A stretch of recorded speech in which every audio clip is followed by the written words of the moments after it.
welcome to another installment of Amazing Discoveries. I'm your host, Scott Boeser, and the question of the day is this. Did you know that Christians believe that Jesus is actually God himself? What do you think about this Jesus guy? Who is he? Some people think it's a pointless discussion because it all took place so many years ago. Like there's really no way to know for sure if Jesus really even existed. But what if I were to tell you there's actually some very compelling evidence that you can use to investigate this claim by Christianity? The challenge for you is, are you willing to have a look at the evidence with an open mind? Hey, I have a question for you. Where do we find most of the information about the life of Jesus? If you answered in the New Testament, you would be correct. But you might say, isn't the Bible just a dusty old history book full of fairy tales and myths? Well, it seems to be the word on the street these days, but let's have a look at the evidence for ourselves and see where it really leads us. If we want to use the Bible as a place to investigate the life of Jesus, we have to know if the Bible is a reliable historical document. The experts who have already done the hard research on this ancient document have made amazing discoveries about the book known as the Bible. Let's then have a look at some of the conclusions from the experts themselves. First, the Bible has more copies than any other ancient document.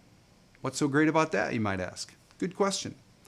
Well, since there are no originals of any ancient document, the experts want to know how many copies were produced throughout the centuries leading up until the time of the printing press. The more copies you have, the better able you are to recreate the original by comparing all those copies. Second, the copies of the New Testament were produced earlier than any other ancient author, including Aristotle, Plato, or Homer. No, not Homer Simpson. Homer. You know, the guy who wrote the Iliad? About the Greek gods. Yeah, that Homer. Well, what's so impressive about documents that were created earlier? Another good question. Well, the earlier your copies are in proximity to the original, the better chance you have that those copies were reproduced accurately. Makes sense, right? Lastly, the experts want to know how accurately these copies were reproduced throughout the centuries. This is a no-brainer, right? I mean, if you have an ancient document that was reproduced throughout the centuries, but it was full of changes and errors and mistakes, then what you hold in your hand today for that document simply can't be trusted.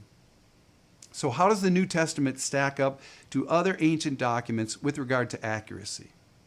Well, there was a massive research study done years ago where the New Testament was found to have been retransmitted throughout the centuries with a 99.8% degree of accuracy, whereas the other ancient documents were far less reliable.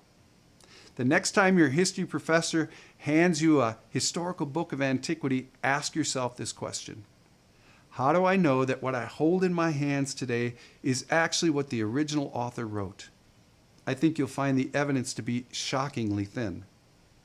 In the case of the New Testament and the Bible, the evidence overwhelmingly says that this ancient document can be trusted as real history. Now that's amazing. Next time, we're going to use this as a source to investigate the life of Jesus. What did he claim? Did he back up any of his claims? Hey, thanks for joining us on Amazing Discoveries. I'm your host, Scott Boeser. We'll see you next time.